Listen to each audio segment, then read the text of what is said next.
Hello everyone, welcome to my channel finance know how. और आज के इस वीडियो में हम ओल्ड सिलेबस का जो फाइनेंशियल रिपोर्टिंग का सीए फाइनल का पेपर है उसको डिस्कस करेंगे। सबसे पहले स्मॉल में मैं बता देता हूँ, कम पेपर का जो लेवल था वो मॉडरेट लेवल था। ठीक है, ज़्यादा इजी नहीं था और बहुत ज़्यादा हार्ड भी नहीं था। कह सकते हैं एक मॉडरेट लेवल था जिसमें कुछ क्वेश्चंस थे वो एकदम नए थे। जैसे एनबीएफसी का क्वेश्चन था वो एकदम नया था। सो उससे रिलेटेड मैं आपको डिस्कस करूँगा और इस पेपर में जो क्वेश्चंस हैं उनको बताऊँगा कि कौन कौन से चैप्टर्स आए हैं। ठीक है, तो आप ये एक्सपेक्ट मत करिए कि मैं इस क्वेश्चन में आपके साथ सॉल्यूशंस को डिस्कस करूँगा। मैं वो बिल्कुल डिस्कस नहीं करने वाला, सिर्फ आपको बताने वाला हूँ कि कौन सा क्वेश्चन कौन से चैप्टर से रिलेटेड था। सो अगर आपको ये जानने में इंटरेस्ट नहीं है तो आप इस वीडियो को बिल्कुल ना देखें। अगर आप इंटरेस्टेड हो कि आपको पता चले कि कौन सा क्वेश्चन कौन से चैप्टर से रिलेटेड था तो इसलिए आप इस वीडियो को ज़रूर देख सकते हैं। ठीक है, कुछ लोगों को मेरा वीडियो अच्छा नहीं लगेगा, उनको मैं पहले ही सॉरी कह देता हूँ। स्टार्ट करेंगे क्वेश्चन नंबर 1 से। क्वेश्चन नंबर जो 1 था वो था AS16 क्वालिफाइंग एसेट से। ठीक है, सो इसके अंदर सिर्फ हमें एक ही चीज़ बतानी थी कि अकाउंटेंट ने एडवाइस मांगी है how to account for the interest paid in the books of accounts.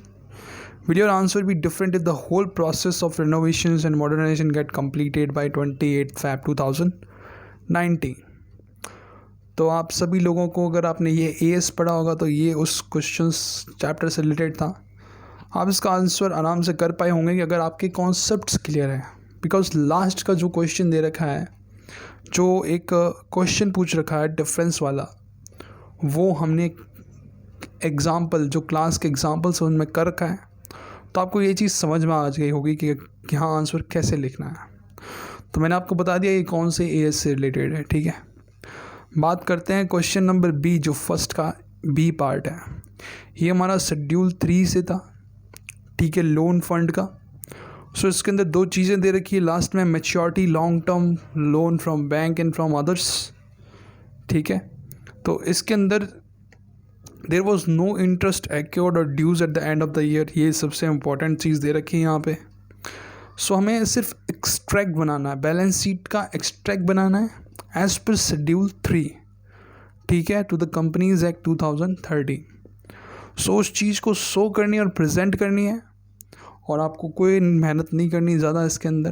तो ये एक सिंपल क्वेश्चन था अगर आपने शेड्यूल 3 अच्छे से पढ़ के रखा है।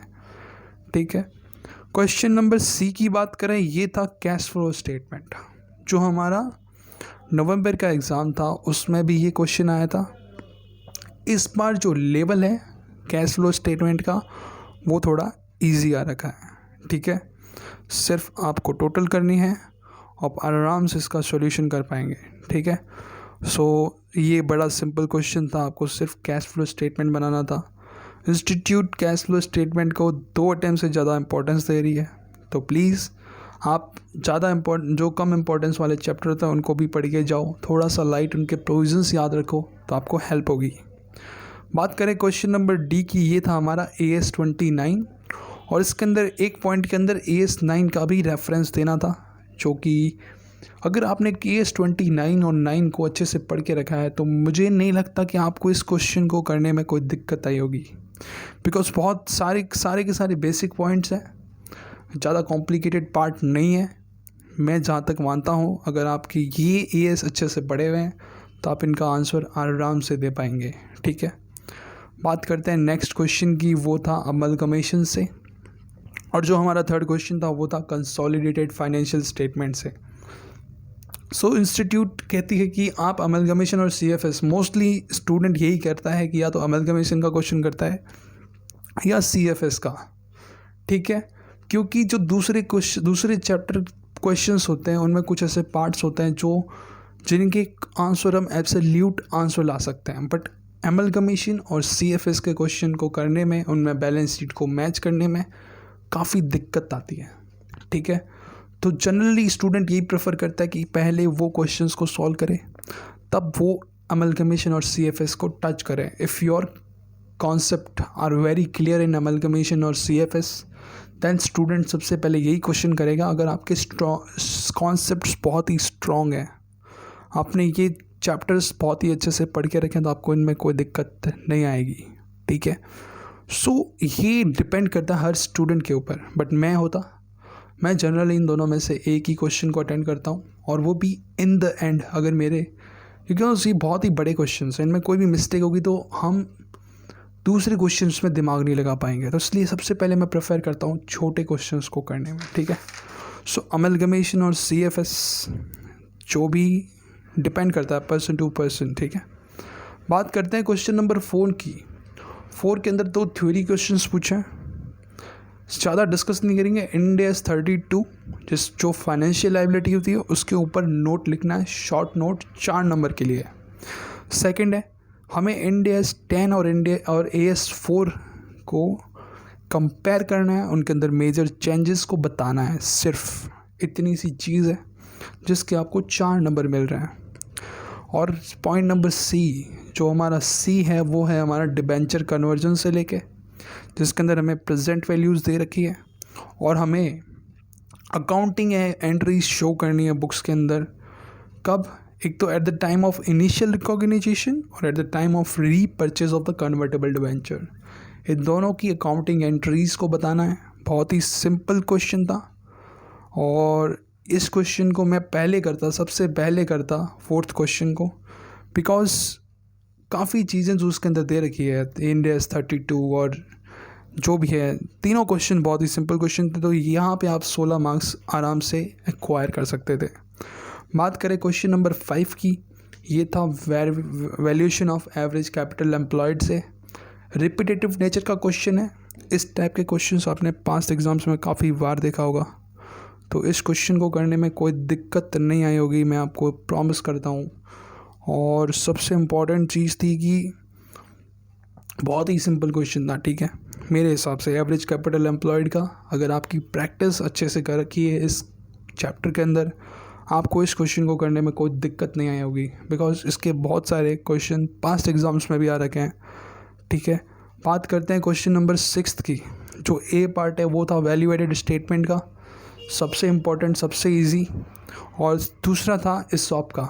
सो 4th, 5th और 6th, अगर ये एग्ज़ाम दे रहा हूँ और मुझे क्वेश्चन करने को कहा जाए तो मैं 4th, 5th, 6th को ही स्टार्ट करूँगा स्टार्टिंग में, फिर जाके दूसरे क्वेश्चंस में दिमाग लगाऊंगा। सो 6th का जो था वैल्यू एडेड स्टेटमेंट का, ये भी काफ़ी अच्छा क्वेश्चन था, रिपीटेटिव नेचर का था। थोड़े से कुछ पॉइंट थे जो स्टूडेंट को स्टक किए होंगे, अगर उन्होंने अच्छी प्रैक्टिस कर रखी है, सारे कॉन्सेप्ट्स को सही करके रखा है, एडजस्टमेंट करनी आती है, तो आराम से इस क्वेश्चन को करके होंगे। बात करते हैं ESOP की। ESOP का भी क्वेश्चन अच्छा था, कोई दिक्कत नहीं आई होगी आपको करने में। अभी बात करते हैं क्वेश्चन नंबर 7 की। जो फर्स्ट क्वेश्चन था NBFC का, ये एक न्यू क्वेश्चन था और ट्रिकी था, ठीक है। इस क्वेश्चन को करने में स्टूडेंट को दिक्कत आई होगी, जो मुझे भी आई।